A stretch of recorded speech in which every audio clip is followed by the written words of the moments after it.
what we know is that this person then must have had close contact with someone who was a known positive, which means that either they weren't a household contact because we know that, but it means that they were with this person within 3 to 6 feet for a prolonged period of time. That's what we mean by a close contact. So they must have had some exposure like that to a person who tested positive.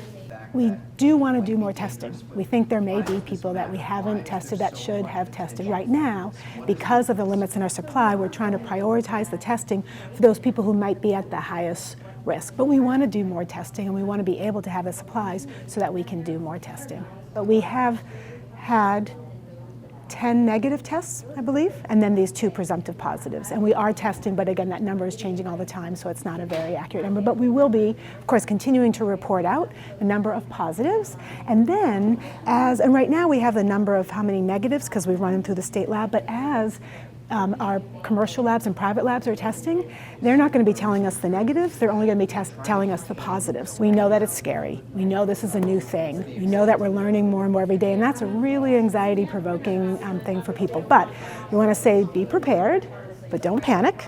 To know that flu is still a much bigger threat for people in North Carolina, but all the things you can do to prevent the flu, also the same things you can prevent for the coronavirus, and that we're going to continue to keep you updated, and if things change, we'll let them know. But right now, we say just be prepared, take very common sense approaches, and to not panic.